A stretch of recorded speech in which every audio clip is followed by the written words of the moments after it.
En esta clase, los órganos que están involucrados en la anemia, la médula ósea, el riñón, pero el riñón además por las actividades del corazón, los pulmones, los vasos, pero principalmente es por el oxígeno. O sea, el funcionamiento del riñón, o sea, la producción de eritropoyetina es básicamente por la cantidad de oxígeno que tenemos. Produce eritropoyetina, activa la médula ósea y de aquí salen los eritrocitos.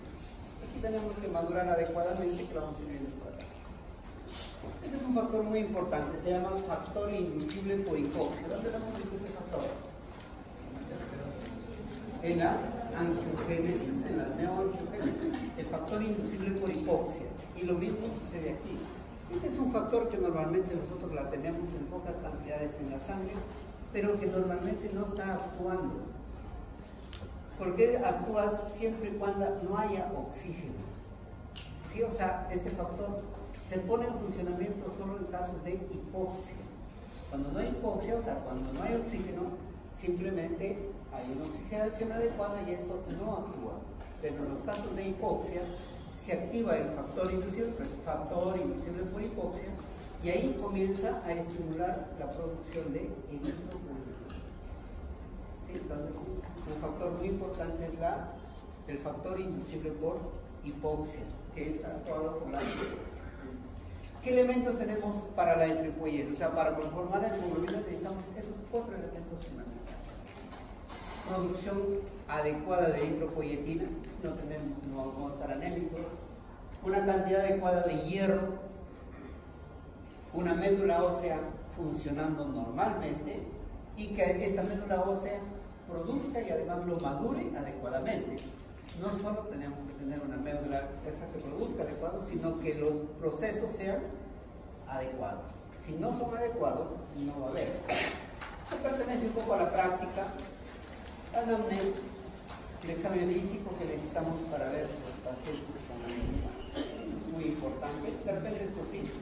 Los síntomas, miren, vamos desde una persona que no tiene síntomas a enfermedades un poco más graves, que realmente sí tienen síntomas.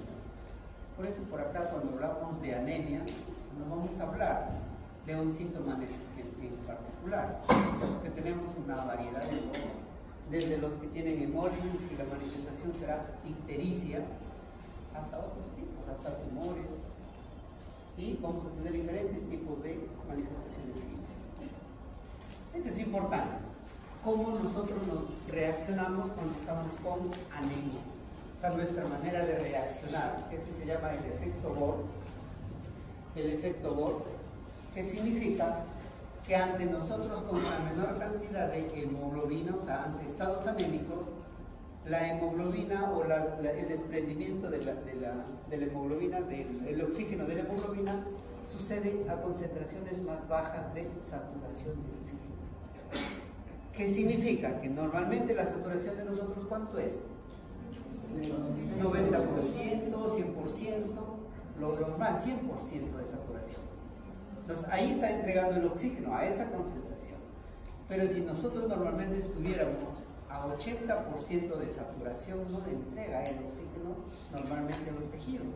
Pero bajo el efecto Bohr, sí comienza a entregar oxígeno a concentraciones más bajas. Entonces, ¿en qué momento sucede este? Cuando disminuye la acidez o cuando aumenta el pH. Cuando disminuye el pH, perdón, en estados de acidez, cuando aumenta la temperatura es el efecto Bohr. En esas circunstancias el oxígeno es entregado con mucha facilidad. O sea, esta es la manera como nosotros reaccionamos frente a la anemia. Aumenta el gasto cardíaco, habrá una manifestación de este aumento de gasto cardíaco. ¿Cuál será? Los soplos polosistólicos son por aumento de gasto cardíaco. Por ejemplo, encontramos en un paciente anemia, soplo, es por este mecanismo. También aumentarán los flujos, ya no serán iguales para todos. ¿A quién se sacrificará? A la piel, a los riñones, inclusive los intestinos. ¿Qué se prioriza? Cerebro, corazón, se prioriza. Los flujos serán diferentes. Y lo que hablábamos, el efecto Bohr. que hay una concentración muy importante de 2,3-difosfoglicerato. Esto hace el efecto MOG, que aumenta una mayor cantidad de 2,3-difosfoglicerato. Esta es una imagen que está en el Harrison y dice qué hay que hacer, qué estudios hay que hacer a un paciente con anemia. Miren, hay una gran cantidad de estudios. Pero de todos estos, lo que hay algunos que son mucho más importantes que otros. O sea, a todo paciente con anemia no le vamos a hacer una biopsia de la médula, no le vamos a hacer un aspirado medular. ¿Sí? Son todos los estudios que podríamos llegar a hacer a un paciente con anemia dependiendo de lo que nosotros necesitemos. Pero no todo es hacerlo, todos esos exámenes. Esto es importante. ¿Sí? Esto es importante. No va a venir en el examen de ahora, pero sí va a venir en el examen en el examen parcial. ¿Sí? En el examen parcial sí va a venir. Esto es importante porque el primer examen que nosotros vamos a solicitar, el examen más importante o el inicial que vamos a solicitar ante un paciente con anemia es el índice de reticulocitos. El índice de reticulocitos. O sea, una vez que un paciente tenga anemia, el primer examen será índice de reticulocitos. ¿Por qué será ese examen el más importante? Porque nos va a ir diciendo si su médula ósea produce o no produce una respuesta adecuada. Y a partir de ahí ya sabemos dónde está el problema. Por eso es el examen más importante. Pero esos reticulocitos, que son glóbulos rojos jóvenes, esos reticulocitos, normalmente hay que corregirlos. O sea, el laboratorio nos dice, ¿cuántos normalmente tenemos de reticulocitos una persona con una hemoglobina normal? 1%, lo cual significa que la vida media de los eritrocitos es 100 días o 120 días, de tal manera que el 1% se destruye y el 1% lo reemplaza. O sea, es muy fácil de entender. O sea, yo destruyo 1% de mis eritrocitos y elaboro 1% diariamente. Por eso el índice de reticulación normalmente es 1% para una persona normal. Pero si yo me vuelvo anémico y está todo mi sistema normal, ¿qué debe pasar con mis reticulocitos? Deben aumentar porque es una respuesta normal. Eso es lo normal, es que aumente y sustituye a lo que se puede. Pero esa respuesta tiene que ser de acuerdo a la hemoglobina que yo he perdido. Significa que si mi hemoglobina está en 8 o en 9 o en 10, la respuesta tiene que ser distinta. Para 10 será una respuesta, si para 8 será otra. Entonces, ¿quién me da esa magnitud de esa respuesta? Los reticulocitos.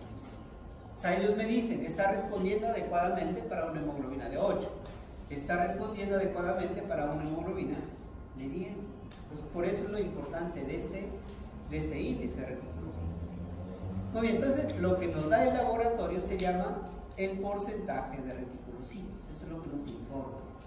Pero nosotros tenemos que hacer el índice de reticulocitos. Entonces, para saber el índice de reticulocitos es el porcentaje de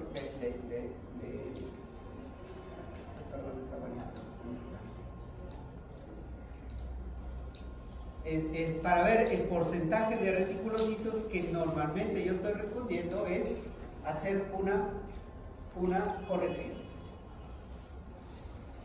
Hago una corrección. Por ejemplo, acá en este paciente tiene una hemoglobina de 7.5 y él está respondiendo con 9% de reticulocitos y queremos sacar si esa respuesta es adecuada. ¿Cuándo decimos que es adecuada la respuesta de los reticulocitos? Cuando es más de 2.5. ¿Sí? Eso es adecuada. Si es menos de 2.5, la respuesta es inadecuada para esa persona. Muy bien, y eso clasifica las anemias hiperproliferativas de las hipoproliferativas, el índice de reticulocitos. Muy bien, entonces, para saber si mi respuesta es adecuada o no, tengo que dividir la hemoglobina que tengo entre la hemoglobina normal. Por ejemplo, acá lo ponen 15 de hemoglobina normal, Pero si nosotros nos atribuimos a la definición de anemia, por ejemplo, para un hombre, ¿cuánto tendríamos que poner? 16. 13. ¿Cuánto? O sea, sería 7.5 de hemoglobina entre 13. Y eso lo multiplicamos por lo que nos da el laboratorio, que se llama el porcentaje de reticulocitos. Por ejemplo, en este caso nos sale 4.5. Entonces, el paciente tenía un porcentaje de reticulocitos de 9%, pero tiene un índice de reticulocitos de 4.5. ¿Está respondiendo adecuadamente ahí? Sí, responde adecuadamente. Muy bien, entonces decimos la médula ósea, no hay ningún problema. Esta es una anemia de tipo regenerativa. Muy bien, pero hay una segunda corrección. Y no se olviden siempre de esta segunda corrección.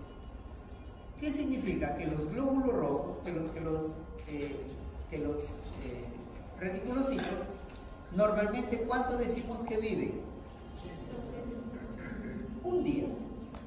Pero como estos reticulocitos están saliendo muy jóvenes, o sea, están saliendo con tanta rapidez, ya no duran un día, como normalmente duraba el reticulocito. Como están saliendo muy jóvenes, duran más de un día. Y en promedio se calcula que deben durar 2 días. Por eso, el porcentaje de reticulocitos que habíamos obtenido aquí, tendríamos que dividirlo entre 2. Es la segunda corrección. Muy bien, entonces, miren, esto sí es importante porque nosotros simplemente vamos a poner un paciente con una hemoglobina de 7, índice de reticulocitos de 4. Su respuesta es normal o es anormal. ¿Sí? Entonces hay que saber estas correcciones. En esta que le hemos puesto la diapositiva anterior, sí es importante porque nos permite ver los índices eritrocitarios, volumen corpuscular medio, hemoglobina corpuscular media y concentración de hemoglobina corpuscular media. Pero aquí falta uno. Esto es lo que dice Harris, ¿no? Pero falta una medida. ¿Cuál es? Falta una medida acá. La amplitud de la distribución. ¿Qué significa? Por ejemplo, ¿qué significaría? Si yo tengo un glóbulo rojo de 100 y un glóbulo rojo de 50 de volumen corpuscular medio, ¿cuánto sería su promedio? 75. 75. Vamos a ponerlo un poco más exacto. 100 y 70. ¿Cuánto sería el promedio de sus glóbulos rojos? 85. 85. ¿Qué diríamos? ¿Cómo es esa anemia? Normocítica. ¿Era normocítica? ¿Era normocítica? No, porque ¿cuánto hemos dicho que tiene el glóbulo rojo? 100 y el otro tiene 75. El promedio salió este. El promedio salió este. Pero eran totalmente diferentes. ¿Eso dónde nos damos cuenta? En la amplitud de la distribución. ¿Qué nos va a decir? Que la media de distribución de esas es muy amplia. ¿Cuánto es la media normal? 30 no. 27 a 34. No, muy alto. 13, 14, 15, máximo 16. La amplitud de la distribución. ¿Ya? Es muy importante porque nos pueden dar falsos valores aquí. Por ejemplo, ¿dónde vemos esa parte de las variaciones? ¿Dónde nos daríamos cuenta? Aquí. Aquí es calcula promedio. Calcula promedio. No nos dice, hay muy grandes y muy chiquitos. ¿Dónde nos daremos cuenta? ¿Estudiando qué? Esta parte. La lámina periférica. La lámina periférica. Pero acá está la lámina periférica. ¿Dónde me daría cuenta? ¿Qué me informará la lámina? ¿Qué me dirá? Estamos ante estudios. Anisocitosis. Anisocitosis. Me dirá, hay una gran anisocitosis. ¿Dónde me lo doy cuenta de la ampliación de la distribución? Es importante la macrocitosis, la microcitosis, la hipocromía. Es necesario saberlo siempre, qué es lo que significa cada uno. ¿Lo que hemos visto? Muy bien, para ver la cantidad adecuada de hierro hay varios valores. Si nosotros lo quisiéramos hacer todo a un paciente, tendría que gastar alrededor de 1000 soles para hacer el estudio solamente para ver si hay respuesta adecuada de hierro.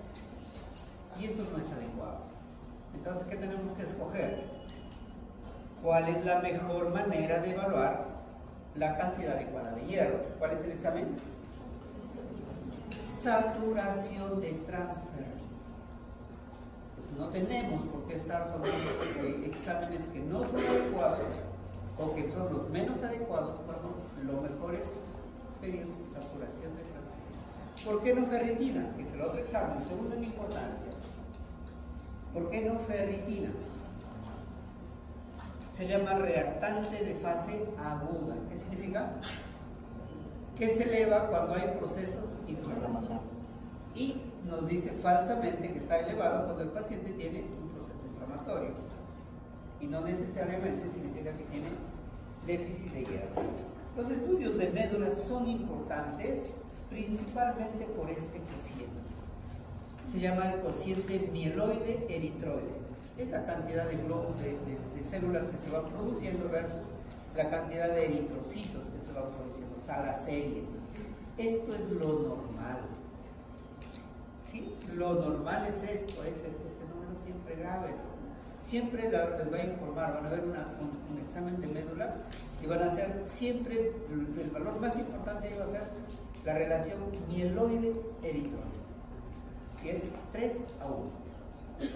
Vamos a hacer el ejercicio en un paciente con hemólisis. Todo está normal, lo único que está destruyendo es su glóbulo rojo. ¿Cómo estará su serie mieloide eritroide?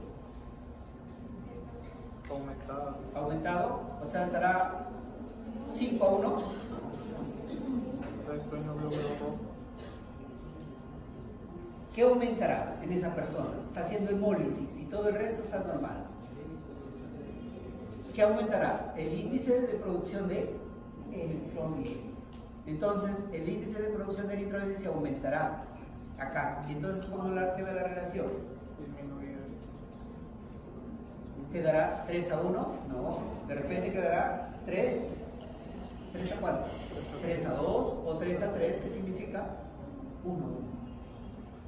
Sí, esto es muy importante, lo cual nos dice que la producción de médula de eritrocitos son normales. O sea, mientras se va invirtiendo esta relación, significa que la médula va produciendo mejor. Mientras más se va aumentando esta relación, mientras más se va igualando 3:1 o al revés, ¿no? Podría ser 1:3. ¿Qué significaría? Una gran cantidad de eritrocitos producidos. Esta es de repente la diapositiva más importante. ¿Sí? La diapositiva que deben llevar siempre en su mente y debe estar ahí grabado. Ahora sí, ya no decimos el examen para clasificar la anemia, será por la hemoglobina. Ya lo sabemos, la diferencia, altitud, ritmos en la persona, diferencias en edades, diferencias en altura, las variaciones normales. Pero clasificamos a un paciente a nivel del mar con menos de 13 y menos de 12 casos de mujeres. Muy bien, anemia. Primer examen que vamos a pedir, índice de reticulocitos. Por índice no significa porcentaje de reticulocitos. Son dos cosas diferentes. Es índice de reticulocitos. ¿Cuánto decíamos que era lo que marcaba la diferencia? 2.5 entre la American Harrison. Este es otro libro. Exactamente. 2.5. Algunos lo van a encontrar como 3. Frente a esas diferencias, yo siempre les digo, va a decir quién es Harrison. Muy bien, y me permite clasificarlos a regenerativas y regenerativas. Regenerativas significa una gran producción y miren rápidamente hacia dónde me voy si clasifico a la anemia como regenerativo. Solo dos causas, solo dos. ¿Vale? Hemorragia, sí. No me queda otra. Área aspirado de médula, pasaje de hierro, de ácido fólico. ¿Para qué? ¿Para qué? Por eso es el examen tan importante este. Ya no necesito hacer eso. Solo necesito investigar dónde está el sangrado o necesito investigar cuál es el origen de la muerte. Y ahí está la causa. Muy bien, esto será muy fácil de investigar. Nos queda este grupo. Las anemias regenerativas. Muy bien, aquí sí me va a servir ¿qué examen? Las constantes corpusculares. Aquí sí me va a servir las constantes corpusculares. Miren, ahí está el resultado. ¿Y cómo lo voy a clasificar? En el medio, el gran grupo de anemias normocíticas y usualmente normocrómicas, y hacia los costados voy a tener las anemias glóbulos rojos grandes, glóbulos rojos. ¿Sí? Muy bien, miren, dos grupos acá, o tres grupos podrían ser, ¿no? Porque acá estos podrían ser divididos en dos grupos, pero el Harrison no las clasifica así. Normocíticas, ¿qué podríamos decir? Microcíticas y macrocíticas. O sea, tres grupos, ¿verdad? Sería de repente mucho más fácil. Normocíticas, normocrómicas, que es la gran cantidad de anemias. Normocíticas, normocrómicas, la gran cantidad de anemias. Muy bien, ¿qué tenemos aquí? Las lesiones de la médula ósea, por ejemplo, las infiltraciones, las fibrosis, las aplasias. Pero miren aquí, ¿qué encontramos? La deficiencia inicial del hierro, la inicial del hierro. Y vamos a tener las que por estimulación no hay una estimulación adecuada, las inflamaciones, los defectos metabólicos como el hipotiroidismo, la desnutrición o las nefropatías, la deficiencia de eritropoyetina. Miren, por acá tenemos un gran grupo de anemias. Por el lado de macrocíticas o microcíticas, simplemente esto se llama eritropoiesis ineficaz. ¿Qué significa? Que los glóbulos rojos no maduran adecuadamente. A eso lo llamamos eritropoiesis ineficaz. A una maduración, o sea, está produciéndose, pero no se está madurando adecuadamente. Y hay dos tipos de trastornos: en el citoplasma o en el núcleo. Eso es muy fácil, ¿verdad? O en el citoplasma o en el núcleo. Si hablamos del núcleo, ¿de qué anemias nos referiremos? Las macrocíticas, de ácido fólico, de vitamina B12, de medicamentos contra el folato como el metrotexate, o efectos tóxicos del medicamento como el metrotexate. Nucleares, la vitamina B12 o el ácido fólico nos ayudan aquí, en el núcleo. Y si hablamos del citoplasma, ¿de quién hablamos? De las deficiencias de hierro. Aquí están las deficiencias de hierro. Estamos acá y estamos acá. Acá es la anemia inicial, la deficiencia de hierro inicial. La deficiencia marcada de hierro y hasta acá. Pero también vamos a tener las anemias sideroblásticas y las anemias, las talasemias, que son físicas. Estas anemias son básicamente hemolíticas, ¿sí? Porque son trastornos propios de la formación de hemoglobina o la formación del eritrocito, ¿sí? Sideroblásticas o talasemias. Las anemias hipoproliferativas, o las regenerativas, tenemos la gran cantidad de anemias están ahí, la mayor cantidad de anemias están ahí. ¿Y cuál será la principal causa de eso? El déficit de hierro. 75% son déficit de hierro. ¿Sí? Por lo tanto, yo siempre les hago preguntas sobre lo más frecuente. Siempre tiene que ser mi obligación hacerle preguntas sobre lo más frecuente. Eso es lo más frecuente. Falta de hierro, déficit de hierro. Muy bien, entonces la ferropenia temprana se comporta como un proceso inflamatorio, normocítica, normocrómica, la ferropenia inicial. La ferropenia marcada, sí, definitivamente, ya pasa una anemia microcítica. Pero aquí tenemos también los procesos de falta de eritropoyetina, las de falta de eritropoyetina, normocítica, normocrómica, y los procesos inflamatorios, ¿sí? La epsidina. ¿Estos por qué son producidos? Por las interleuquinas. Creo que por ahí hay una imagen de las interleuquinas. Las infecciones, las lesiones císticas, todo esto producirán interleuquinas. Y son anemias hipoproliferativas.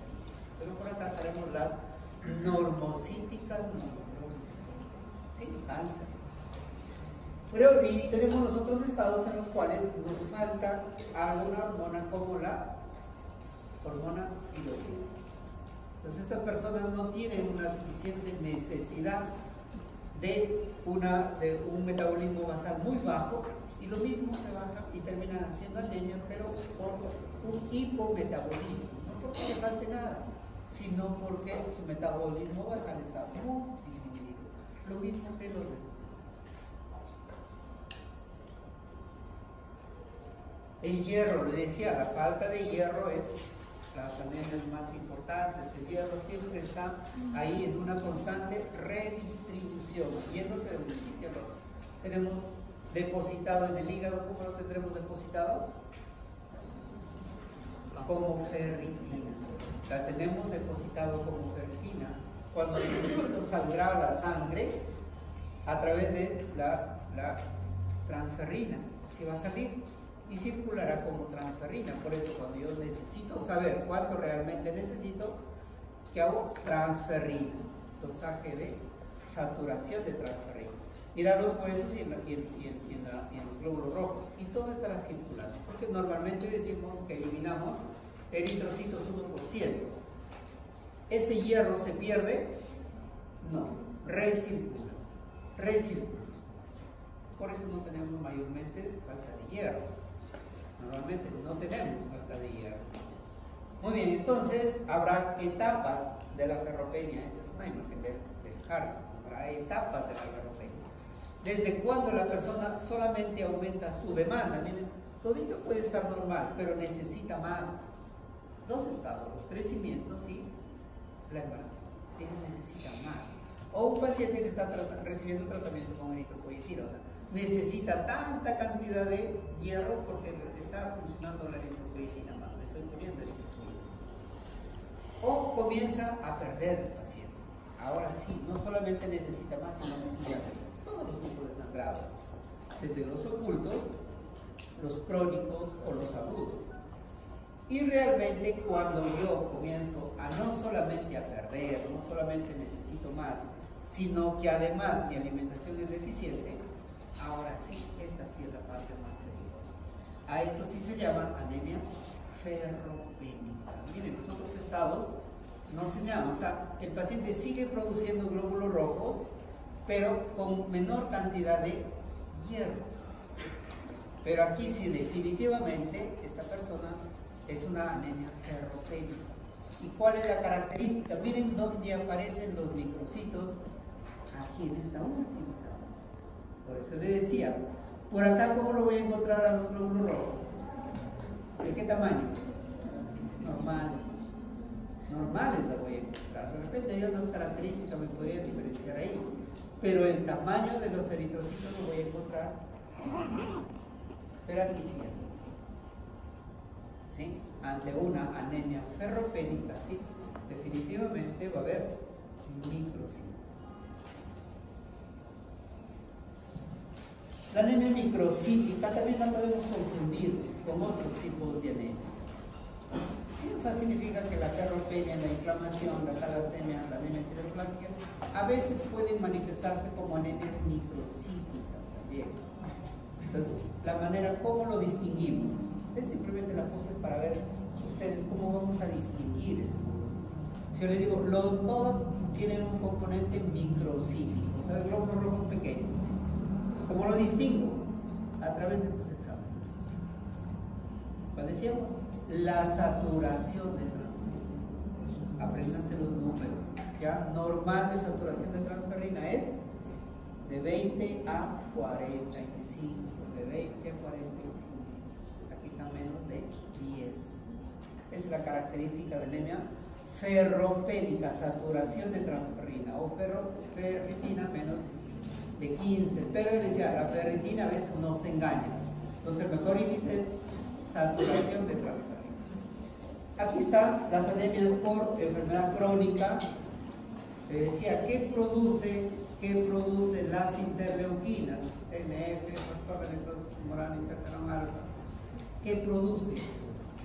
¿O son citoquinas que dónde actúan? A nivel medular. ¿Y qué hacen? Hacen un estado de resistencia a la eritropoyetina. O sea, no es que no haya eritropoyetina, sí lo hay. ¿Pero qué lo hace? Resistente. Es como cuando les hablaba de la leptina, el obeso. Decíamos, la leptina debería disminuir el apetito en el obeso. ¿Pero por qué no lo hace? Porque hay resistencia a su acción. La insulina, en el diabético tipo 2, la insulina en los primeros estadios, ¿hay una gran cantidad? Sí. ¿Por qué no actúa? Porque hay resistencia. ¿Eritropoyetina hay en estas enfermedades? Sí, lo hay, la gente está normal. ¿Por qué no funciona? Porque hay resistencia y la persona se vuelve anémica. Las anemias hipoproliferativas, la ferropénica, la inflamación, la neutropénica o estados hipometabólicos, o sea, las primeras partes de la anemia ferropénica, les decía, los primeros estadios, también lo puedo confundir, normocíticas, normocrómicas, todos pertenecen al estado normocítico normocrómico. ¿Qué me ayuda a distinguir? Los mismos exámenes.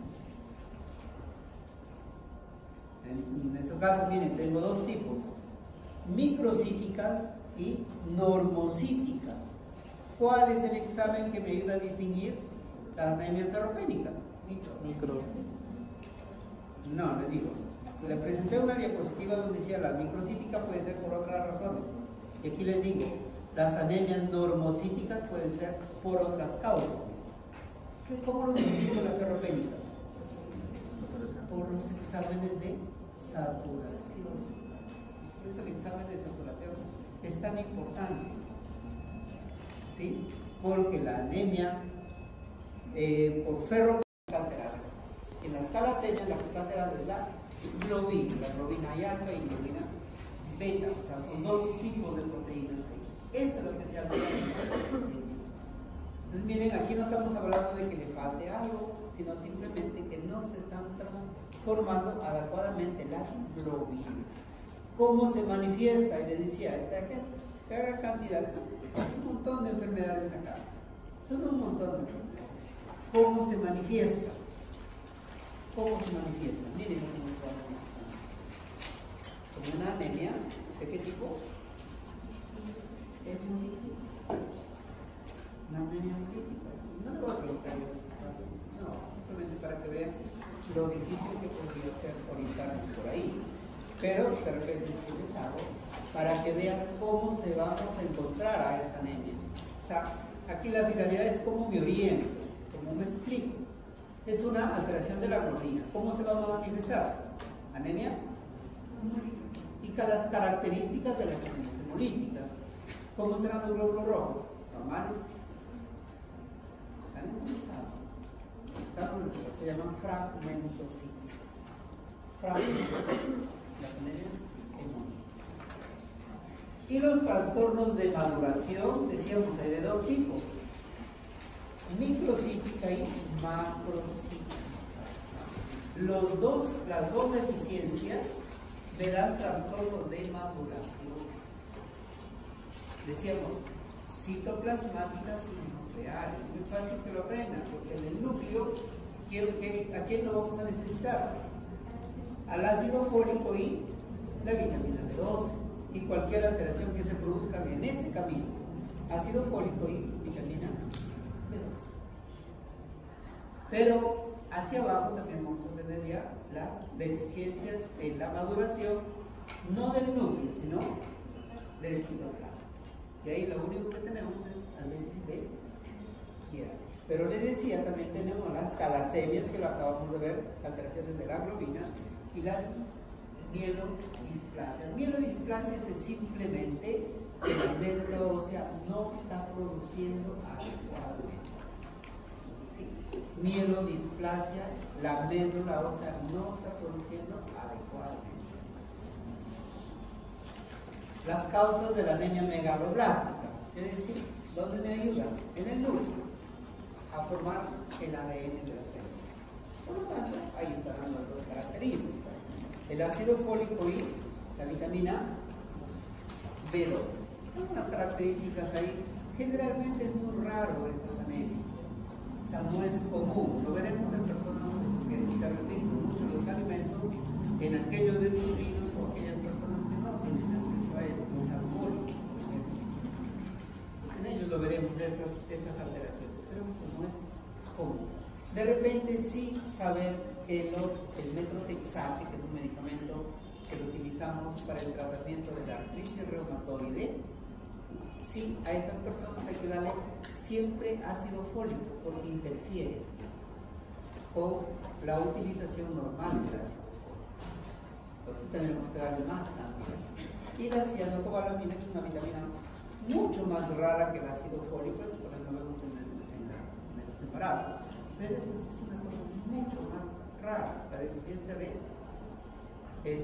vitamina B12. Los dos serán como manifestaciones, como anemias macrocíticas, ácido fólico y vitamina B12, y por el hierro, las microcíticas. Y finalmente tenemos las hemorragias. ¿Qué tipo de anemias nos daban? Las hemolíticas, no proliferativas, regenerativas. Estamos arriba, de frente, en la primera parte, habíamos dos causas ahí. Regenerativas, índices de reticulocitos más de 2.5. Anemia ahí, hemorragia ahí. Las hemólisis pueden ser dentro del mismo vaso, fuera del vaso, por ejemplo, en el vaso sanguíneo me refiero. Intravascular significa dentro del vaso, extravascular significa fuera del vaso sanguíneo, no del vaso. Esta extravascular, por ejemplo, sucede en el vaso, cuando es un vaso muy grande. Y las hemorragias de todo destino. Las hemorragias de todo destino. Una hemorragia, cuando es aguda, me dará manifestaciones en ese momento. ¿Podré evaluar en ese momento la anemia de estas personas? No, porque su hemoglobina está totalmente normal. O sea, no me daré cuenta. ¿Cómo estará su glóbulo rojo? Tendré que esperar algunos días hasta que se vaya manifestando las alteraciones de la falta de. Cuando las pérdidas son crónicas, ¿cómo se irá manifestando la hemorragia? Cuando las pérdidas son crónicas. ¿De qué? De hierro, porque estamos perdiendo hierro. ¿Sí? O sea, no siempre van a ser las anemias, porque me irá faltando hierro. Y la falta de hierro ya lo veíamos en nosotros también. Entonces, por ahí, en pérdidas crónicas ya como que es un poco más difícil, porque mientras tenga hierro normal, se manifestará como anemia regenerativa. Pero en el momento que le falte el hierro que tenía esta persona, ¿cómo se irá manifestando? ¿Sí? En la medida que tenga un hierro adecuado, será regenerativo. En la medida que ya no tenga hierro adecuado, ya no será regenerativa, porque se va manifestando la déficit de hierro. Las anemias hemolíticas hay de varios tipos, les decía, intracorpusculares, extracorpusculares, dentro del mismo, hereditarias, adquiridas. Estas son las más importantes. Estas son las más importantes. La destrucción mecánica, la destrucción autoinmunitaria. Aquí se ubica la anemia hemolítica autoinmune. Es una de las causas más frecuentes de las anemias hemolíticas autoinmunes. Por acá tenemos las manifestaciones clínicas, pero este es el mecanismo de la anemia hemolítica autoinmune. ¿Qué vamos a tener entonces? En las paredes del eritrocito, ¿qué se van a formar? Antígenos. Y contra esos antígenos, ¿qué vamos a formar? Anticuerpos. Viene el antígeno, se une al anticuerpo que va a formar un complejo inmune que activa el complemento y el complemento termina por destruir a este glóbulo. Sí, entonces son formación de anticuerpos contra el eritrocito. Por eso se llama anemia hemolítica autoinmune. Es la causa más frecuente de anemias por alteraciones